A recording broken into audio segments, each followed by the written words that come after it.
God, where the fuck do we even begin with this shit?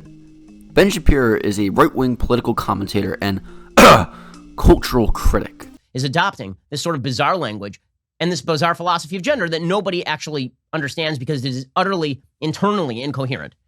So Cartoon Network put out a tweet yesterday. He's mostly famous for his political takes, debating SJWs, and just being a straight-up meme. Yeah, you effin' with some wet-ass P-word. Bring a bucket and a mop for this wet-ass P-word. Ben Shapiro is also the owner of the Daily Wire, a conservative media outlet that talks about, well, conservative shit. And now, apparently, they make dog shit movies. Run, Hide, Fight is the first movie, to my knowledge at least, to be produced by the Daily Wire. And if I'm being honest, it's not exactly a great start for the company. I initially became interested in this movie because I saw this video made by Ben Shapiro about how movies with bad critic reviews are always the bestest movies. I'm sure that Run, Hide, Fight will have a 0% or a 5% or a 14% on Rotten Tomatoes, and the audience ratings are going to be above 90%. What in the conservative community should we, and the more mainstream community should we be doing about this?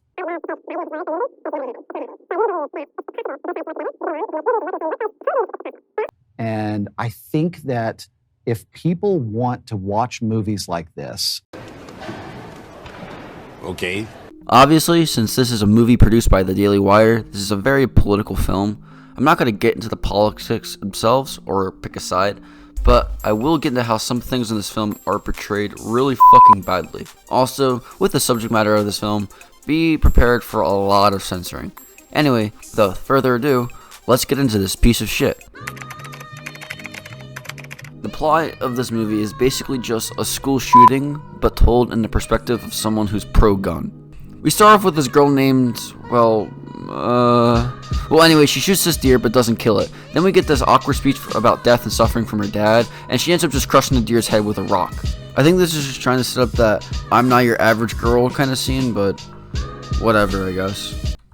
I'm not like other girls. I'm not even a girl. I'm a pterodactyl. She then goes home and gets to an argument with her dad, spewing off the sad daughter checklist, which I'll get into later. We meet her friend who, in the script, I call token black guy, but he doesn't really do any token black guy things, so points to the movie. Anyway, this guy is, I think, supposed to be a love interest for the girl. I'm honestly not sure. The movie kind of feels like it wants him to be a love interest, but at the same time it doesn't. I don't know. Anyway, we also meet Dead Ghost Mom, and if you watch my reviews of 13 Reasons Why, you know how I feel about this shit. Spoiler alert, I hate it. So the guy actually ends up asking out the girl, and because she's sad and emo, I think, she ends up throwing a fit and walks out. Then this fucking Martin Scorsese villain reject shows up and starts shooting up the school. But they don't. Well, they do, but not really. But this is where the politics really start to show in the movie. So the movie tries really, really hard to show you that banning guns isn't at all the answer. There's this stupid fucking line with the security guard. As if it's not sad enough that they're only paying him $12 an hour to protect our school, they expect you to do without a fucking gun? Who then proceeds by pissing himself. The kids mention a couple times that they were bullied or manipulated in some way. They try really, really hard to make them seem crazy. Like, this girl is just like a fucking bitch. The characters hear voices, and this guy is someone who seems like he watched Joker one too many times. They also conveniently mention that they're gay. Still a lot to get done. You don't love me anymore. You've moved on to my sister. I love you and Anna both equally. I wonder why bad guys in Ben Shapiro's movies are gay. I wonder if it has anything to do with his politics on gay people. If we were having an anniversary party, would you come? If I was inviting all the crew that we all know, and we were just an anniversary party, we're just having a party, and I'll even throw in some kosher food for you to make sure you don't have to bring your own food. You know, honestly, I'd have to think about it. Probably not. This is also taken into account all without talking about the people with guns who are heroes narrative that this movie talks about, but I do want to talk about that later. Anyway, the school shooters hold mostly everyone up hostage and just record everything for reasons. They kill a couple people, but nothing really that resembles an actual school shooting. For those of you who don't know, most school shootings just result as perpetrators walking in and just killing as many people as they can before attempting to escape or just killing themselves. These guys mentioned that they're trying to do something different, but we never really learned why. Anyways, so the girl is able to escape the school safely through the fence, but then she decides to go back into the school and save the day. Now, normally, if this was simply just some dumbass 13 Reasons Why type thing, I wouldn't be as mad. However, the producers of this film think this is what you should actually do in a time like this. I know this because Ben Shapiro, the producer, actually had some guy on his show tell us this.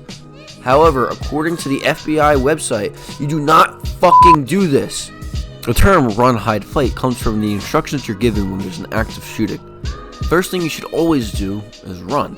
If you can't, you hide. And if you can't hide and your only other option is being 360 no-scoped, then you fight.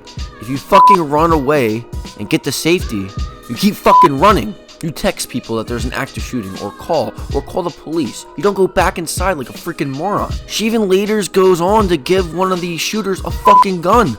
Now, this is true that I couldn't find anything on the FBI website about giving a disarmed active shooter a gun, but if I was a betting boy, I guess that you shouldn't fucking do that either. Actually, speaking of the cops, why doesn't anyone else call the police, like, at all? They all have their phones and they're not texting anyone, and the teachers have no idea that there's a school shooting or that the school should be on lockdown?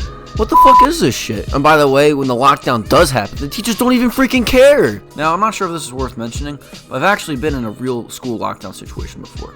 One of the middle schools I went to was next to an elementary school, and one day someone walked into said elementary school with a gun. No one was hurt, and I'm like 90% sure the dude was like crazy or on drugs, and he was detained immediately when he was found. These types of lockdown situations are taken very seriously by teachers. Teachers generally care about their students. It's not like they choose to become teachers because they get paid well. And there's even stories of actual school shootings where teachers are killed because they're actively protecting their students. I don't understand the need to make everyone feel so incompetent. I understand that this is used to push some sort of political narrative. However, all it really does is take the audience out of the story. Oh yeah, back to the story. We basically turned this movie into Die Hard, where the girl is going around trying to save the day. She kills the weird emo bitch in a pretty embarrassing attempt at a fight. She meets the fat, ugly one, bullies him around, and we get the first of the sad backstories. Apparently this dude was pants when he was like 13. I guess he grew up and said to himself, was like, I'm gonna be a bad guy. And now we have this situation. Then the girl was like, hey, be a good guy, or everyone's gonna remember you as the bad guy. And he's like, okay, and pulls up the challenge leader, who is still doing a shitty Jared Leto Joker impression. And I say Jared Leto Joker because this is a shittier version, and also because the Sardonicast already made the Heath Ledger joke already. Anyway, the fat kid gets capped, and the girl saves her friend. By the way, I forgot to mention that the villains made this kid record them on Instagram Live or something to send a message. So with her friend shot, the strong girl puts him in like an office or something, and she goes to fight the henchman dude who's like super duper strong and beats the fuck out of her. To give this film some credit, this is an actually pretty creative scene where she gets to use tools of the chemistry lab, which we've seen her use earlier in the film against a guy as a means of scaring him.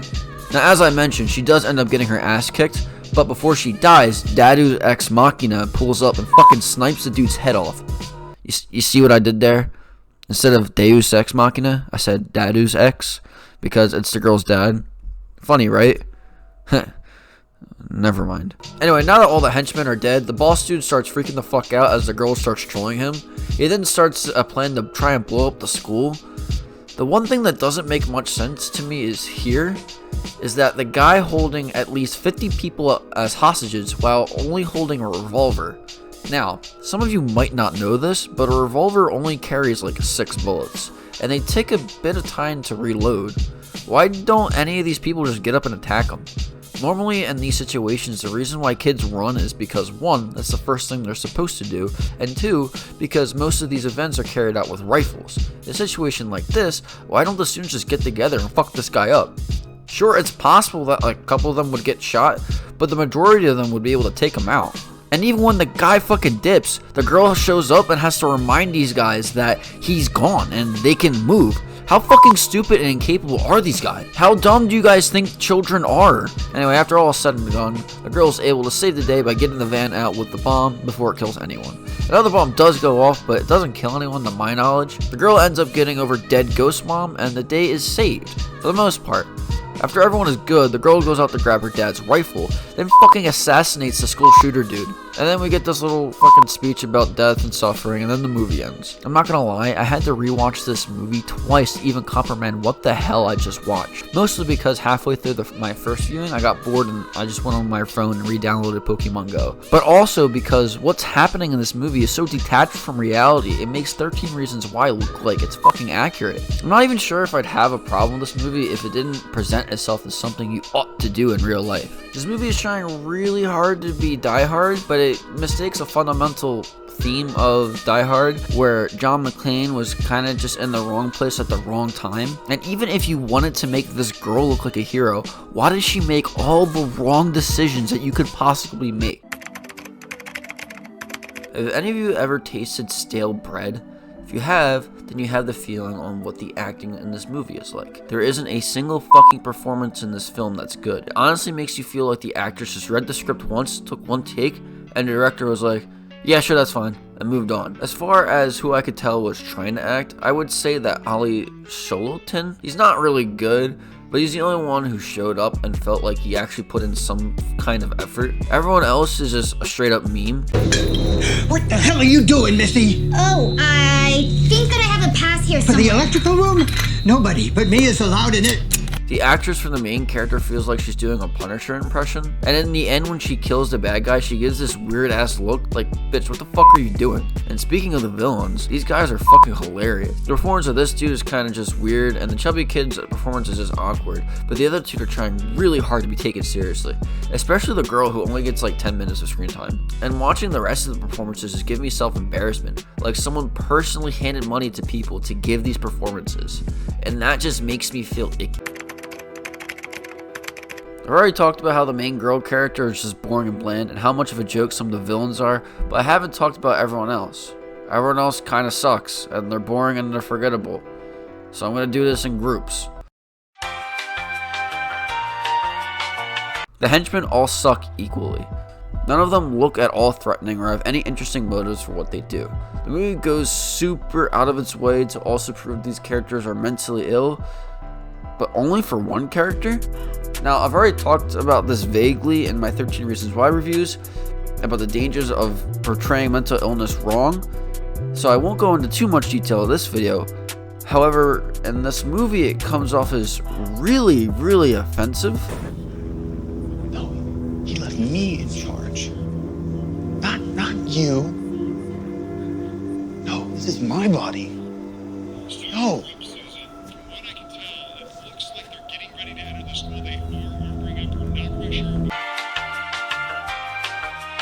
Everyone else in this movie is kind of annoying and stupid. There really isn't much worth saying about them. The dad character kind of just exists as a Deus Ex Machina. The cops exist but don't really do much of anything and are just trying to show them as helpless and useless. The teachers and all the school faculty are all just shoehorned in just to show how they all suck. Yeah, there isn't really much good to say. Every single one of these characters are simply intolerable. Speaking of intolerable,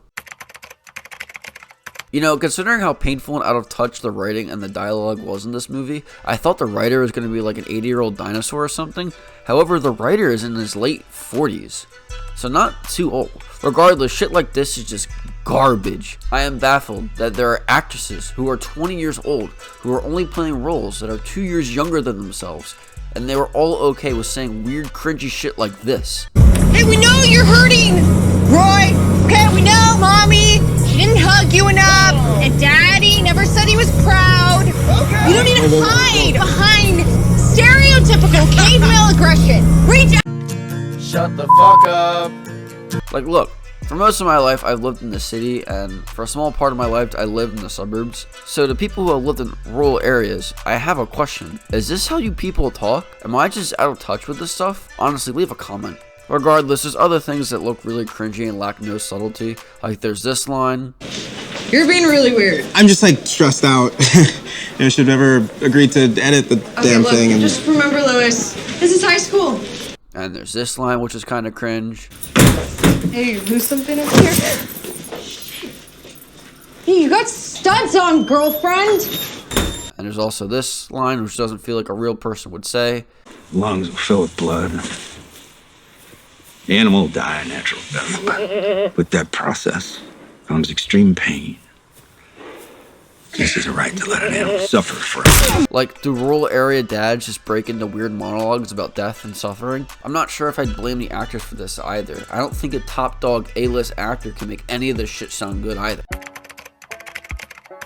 Time to talk about all the boring technical stuff for just my film major peeps. As far as the editing goes, the overall structure of the film isn't that bad. Not to say it's good, it's just really simple and hard to fuck up. It's a die-hard style school shooting with some weird themes of death in it. However, the way this movie is chopped up is really awkward.